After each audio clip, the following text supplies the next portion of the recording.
Hey, Chris, do you hear me? Yes, I hear you. Okay. Welcome, Cece. We're going to get started here in about a minute. Okay. I was getting nervous.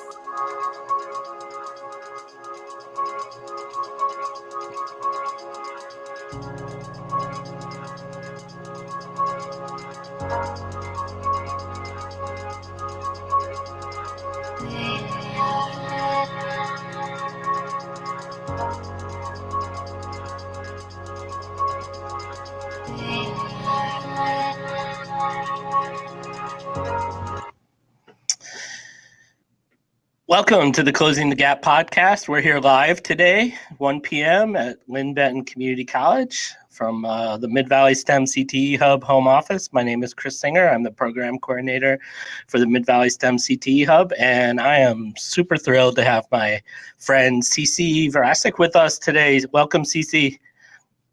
Thank you. I'm honored to be here, Chris. How are things going?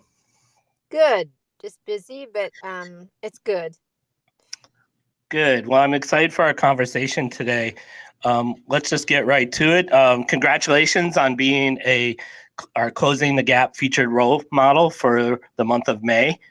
If you don't know already, our Closing the Gap project is meant to really highlight role models in our community who work in STEM and trades fields.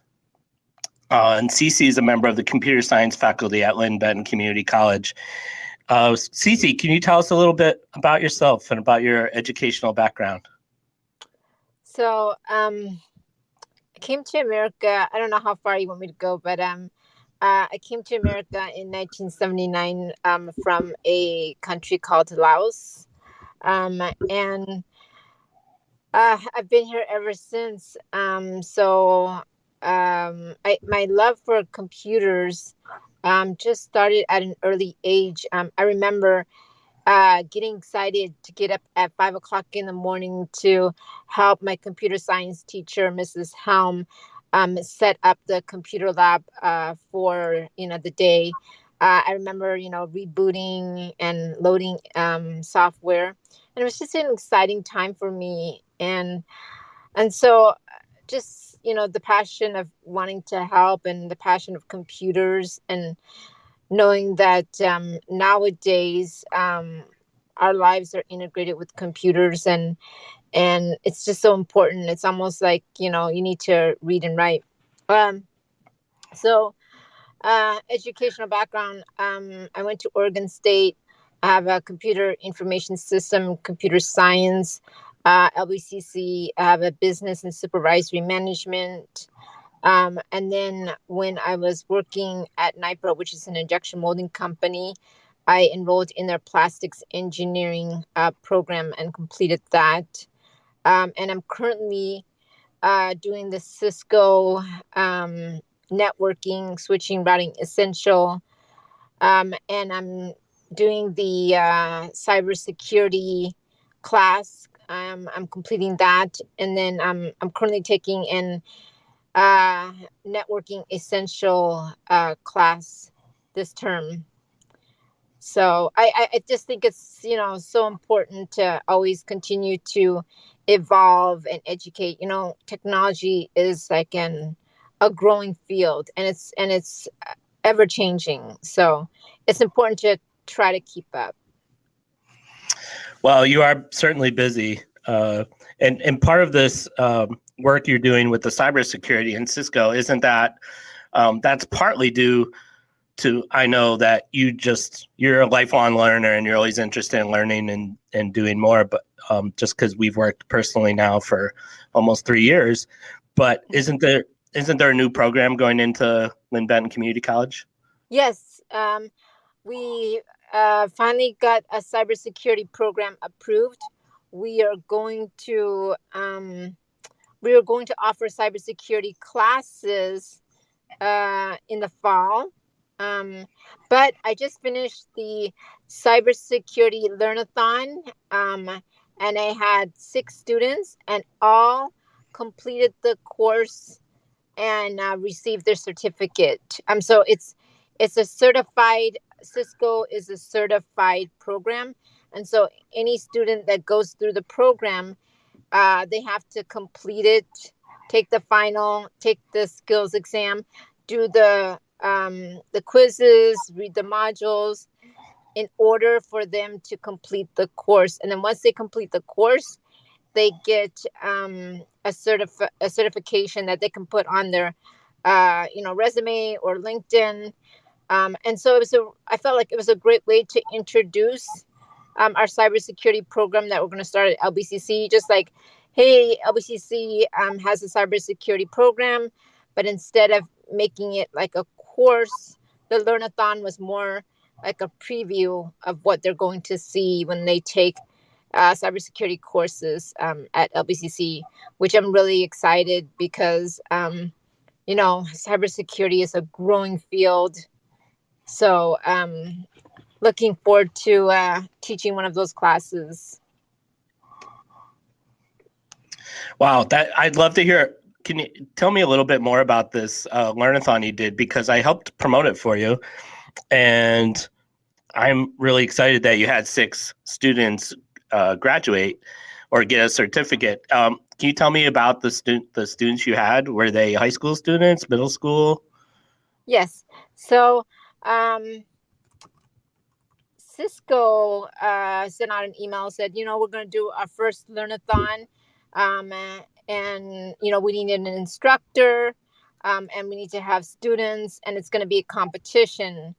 Well, you know, for me, it's like, oh, this is a great opportunity to introduce the cybersecurity program instead of making it like um, like a college course. Just make it a fun, engaging learning environment. And so, those 6 students, we had 2 that were in middle school and 2 that were in high school, and one was our student, and then one was um, at OSU.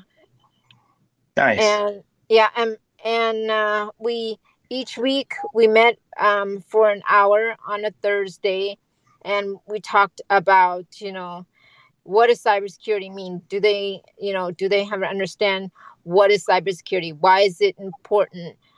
What is its purpose? And as we were being engaged in asking these questions, these students who are learning about what cybersecurity is, what is cyber, and, kind of get them to think about, is this a field that I'm interested in? So the purpose of it is like, middle school is where kids are starting to think about, what is it that I'm interested? What is it that I want to do? And so when we introduce something like this, it's like, oh, okay, I've taken this course. I know what this deals with. And if they are interested, they're going to be curious and ask questions and, want to take that path. So, I was just happy that even though we had 6 students, but that's 6 students that took the course, and by word of mouth, they can go, oh, LBCC, they have brothers and sisters be like, LBCC has a cybersecurity program. I took it and I really like it. This is something, you know, you guys might want to do. So just having that learnathon in a stress-free environment was really good for the students. Yeah, that's great, and we'd love to help you promote that again if you want to continue doing those learnathons or giving students those opportunities, because that's a huge part of what we do at the hub. Sisi, let's talk about your career a little bit in education and even just in before you got started at LBCC. What have been some of the your proudest moments, highlights, and accomplishments you've had? Oh, you know what? I'm just proud that there's just so many things that I'm proud of, just because I feel that I'm lucky. I'm lucky that I'm able to come to America. Um, and I'm lucky that, uh, I was able to go to school. And I just there's just so many. I can't really say one thing. I'm just like even now, I'm like, I feel so lucky that, we've worked through all these hurdles during the pandemic, and we've made it. Like, we've taught the classes, and we have students that are getting job, but there's not really one thing that I'm proud of. I'm proud of everything because I feel so lucky that I'm able to do what I'm able to do because of the wonderful support from, like the Mid Valley STEM Hub, LBCC, um, family and friends that have helped me, and people that believed in me and didn't believe in me, that motivate me to, you know, do what I do what I love, and I'm passionate about helping people and helping kids, and being part of the community. And there's just too many that I'm proud of. I couldn't I couldn't pinpoint anything because um I like today, I'm proud that I'm an honored to be able to talk to you, Chris, and share my experiences, and hope to inspire young kids. Then they look at me like, oh, she came from a communist country, um, with nothing. She and her parents, didn't get the chance to go to school, but she made it. So I hope that inspires young kids that if they set their heart to do anything, they can do it. It just takes hard work and determination. Exactly. Thank you so much, Cece. And that's working with you has been such a pleasure, and um, working with LBCC's computer science program, and a lot of the faculty there. We all have the same goal, Hmm. and that's been fun. And as we're working to getting more kids into the program over here, but also introducing computer science to younger and younger kids to get them on that path early. Um, and that relates to my next question about what are some of the things you're working on in terms of your future goals, and some of the things you'd like to see happen and accomplish. Um, so some things that I would like to accomplish is, um, I at LBCC, I noticed that our female enrollment rate, especially in computer science, it's considerably low. Like, for example, the networking program, in 2015, we only had two females in, and the rest were all male. I want to help, you know girls that are interested in networking, even though they feel like they don't belong, they do belong, you know. And if they want to go into this field, they have someone that can help them, right? I think it's important to have more female role models to encourage young girls to, if they want to go into a certain field, even though it's male dominated, they can, right? And it's important that we have those role models in place. And also, so I want to prove female enrollment um, in computer science, in networking, um, and we need to have role models, and that's why I want to create a something like the ACM-W that Oregon State has. Is called the Association Computing Machinery and Women. Having that kind of organization and having female role models um, in a club is really going to help them to reach out to young girls, inspire them, and also be kind of like a sisterhood where, if they're taking a lower level class and they need help from the upperclassmen, there's that organization to help them. Um, I want to encourage, I've been working with Pipeline, Albany Chamber of Commerce for many years, and they've and with Mid Valley STEM Hub. And you guys always, if I come to you, Chris, you're always like, this is a great idea, motivating. And I want us to continue that work. And I want us to, work with underprivileged communities and underprivileged kids. I want to make education accessible to everybody. I from my experience is that education is intimidating when you don't have the right people in place. What I mean by that is that if you have someone, that makes it seem like it's so hard, um, you can scare away the kids. I think that there has to be some kind of um, program and plan where making it attainable for young kids, that education, um CS courses are not scary, and you can do it. So Yeah, exactly, Cece. Thank you so much.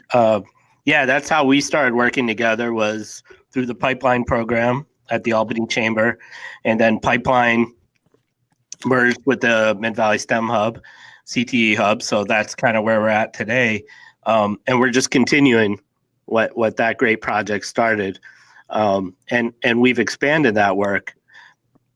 And so I love your ideas about creating, groups where students can see themselves, and by looking at people like you and some of the other faculty, can see themselves in those positions. One thing I really loved about our initial interview with you was, and we put that on the poster, is your quote about, no matter what, you belong in this work. And so I think that's such a great message, that STEM careers and trades careers and career and technical education is for everybody. It's not, you're capable of doing anything. And that's the message that we see in our partnership with you all the time. So that really meets our values at the Hub. So we love working with you, love working with Dave Becker, love working with LBCC's computer science program. And now that we, have such a strong partnership, I'm really looking forward to seeing what we could do together as well over the yes, next years. yes. Mm-hmm. Let's switch gears for a second and, spend a few minutes, if we could talk about, what have some of your biggest career challenges have been?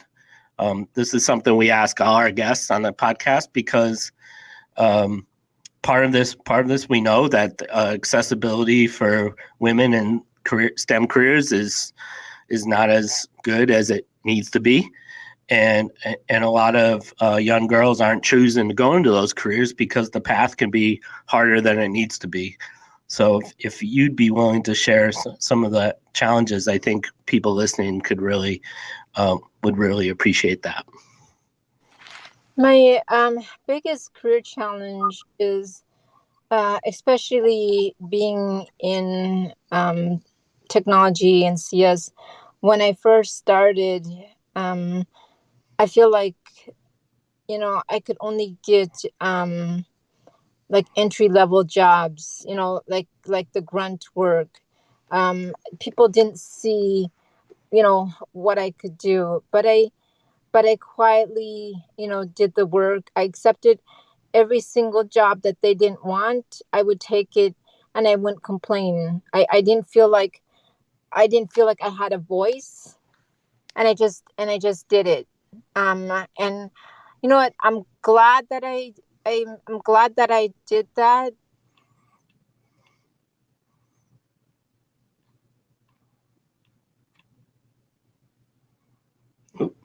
Do we lose you, Cece?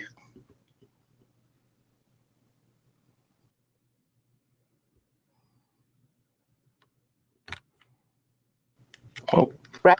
You can't change sorry, folks. I anyways. think we lost Cece for a second here. We'll see if we can get her back on for I hear connection. you. Oh, you hear me? I couldn't hear you. Oh, that's Sorry about weird. that. Yeah, No well, worries. it's always something when you go live, so it's all good. We just roll with it here. We're not Yeah. we're not professionals, so whatever. You know, Oh, you don't all know, good. Chris? You might be a DJ. Yeah, I was better. I had a roommate in college that was a DJ. I was more useful to him by just carting him everywhere in my car. So anyway, I'm sorry. We just have to go back to that. You were starting to tell us about some of your the career challenges. Yes. So, like I said, at the beginning, I was always given the grunt work, work that people didn't do because they just thought, as seeing me as like, a quiet person and, always saying yes. And I just did it because I thought, I was, I really want a job. I need this job. And so I would just do it. And I would never complain. And every single job that was given to me, I did it with pride. And I did it with, I gave it 100%. Like, if someone didn't want to work a graveyard shift, I would do it.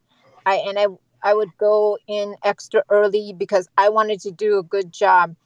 Because I took that job and I use it as a um, you know, a step forward to my career, right, and building my portfolio.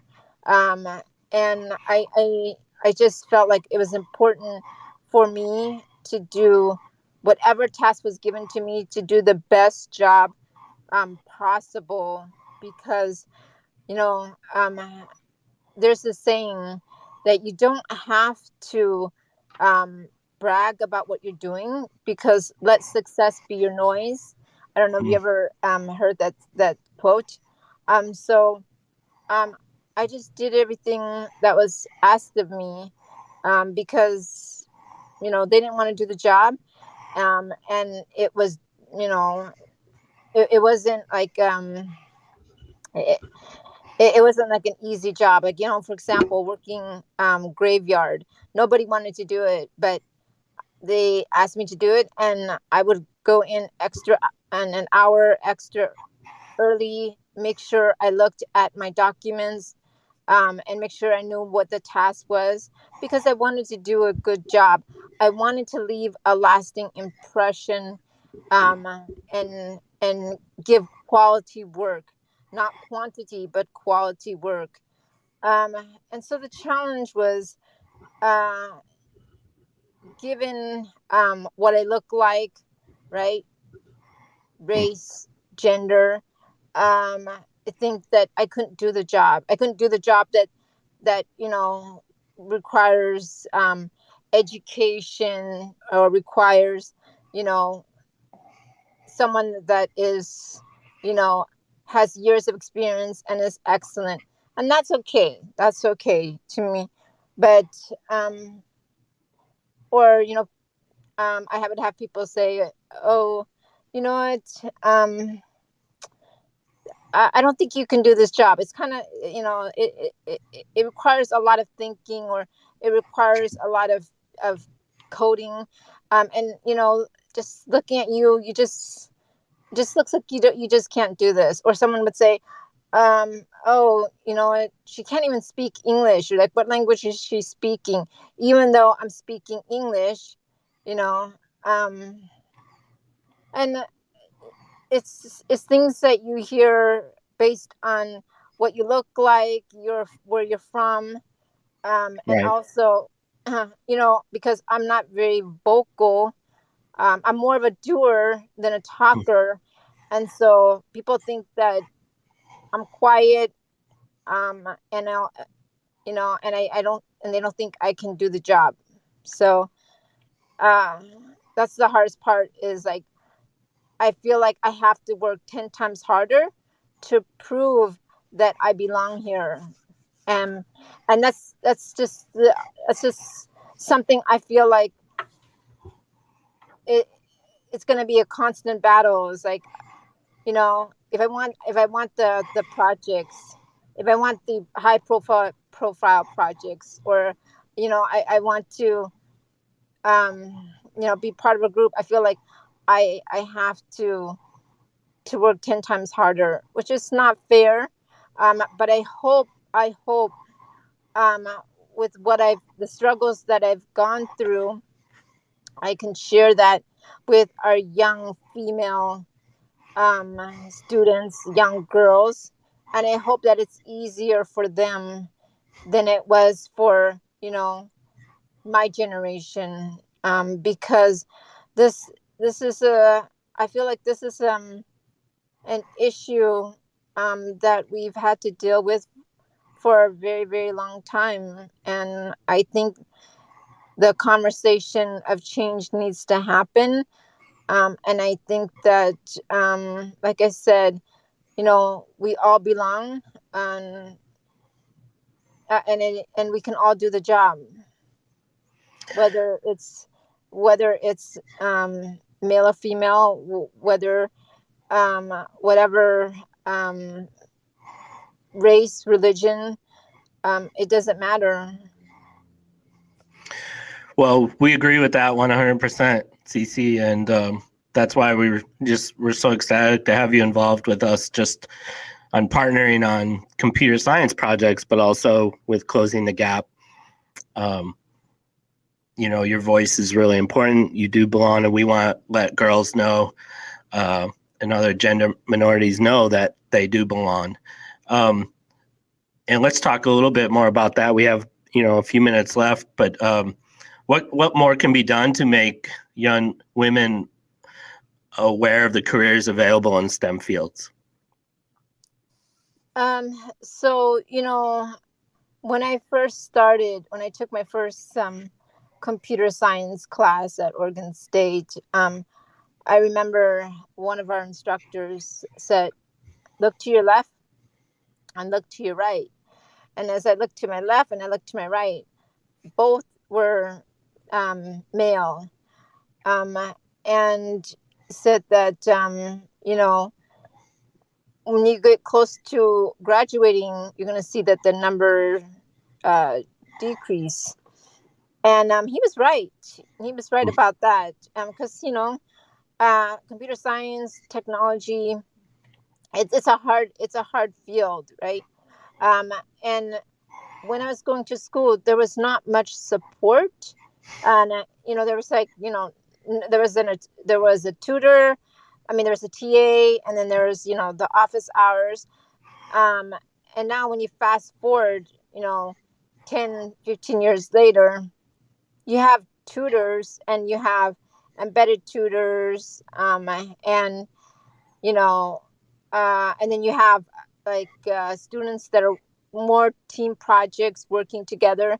So to make CS classes accessible to everyone, right, including females, is that the first CS class that they take, we need to make it a cohesive um, uh, classroom, right? It's easy. I always encourage. So I teach a CS 160 class, and so what I've been doing is I have a Discord app, and that's basically like instant messaging. And I encourage my students to go on there and get to know each other.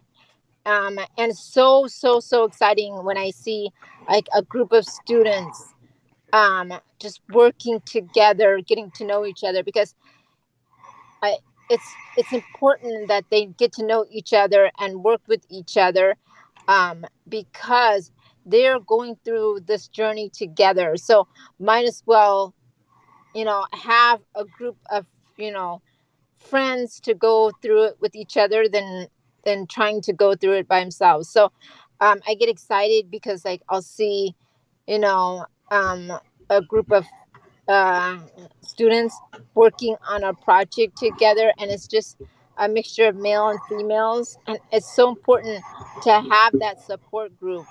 And so I have a Discord app. Also in class, I have group projects, And also, working with you guys, the Mid Valley STEM Hub, you guys give me so many opportunities to go out into the classroom and do career fairs, do presentations, do like hour of code. So to get, young kids excited about coding or Arduinos or Raspberry Pi, whatever it is, because some of them doesn't have a computer or doesn't know any of the stuff, but just getting them introduced to these equipment and coding and all that is a step in the right direction. So uh you know work continue to work with you guys, and work with the community, and create organizations to have more female role models. Those are all things that we can do as a community to make CS accessible for our young kids. Yeah, thank you, Cece. Really agree with that, and really agree with us continuing to work together and doing more. Working with the high schools to get kids into classes, taking classes at LBCC, and getting younger students to start looking forward to being able to do that as well when they get to high school and such. So I'm super excited to continue our work. That's all the time we have for today. Cece, I want to thank you so much for joining us. It's just I love working with you. You've become my friend. I really look up to you, and I want to be like you. So, Oh, I strive to have your energy and and do the things that you're doing to help bring more kids into this field, because it's really where the world is going. Everything is going to be coding is just like any other language for kids to learn, and just the way it teaches you how to think and problem solve it's really exciting field. So I'll be talking to you soon, I'm sure, as we have yes. multiple projects we're working on together. Thank you again for being here. Thank you, Chris. Thank you, everybody. So that's it for this episode. We don't have any time to do questions. We want to respect Cece's time. We had her scheduled to 1:30. We went a little bit over, and but you can learn more about Closing the Gap, learn more about our work with the STEM Hub, STEM-CTE Hub at www.midvalleystem.org. Thanks, everybody, and we'll see you next month in June.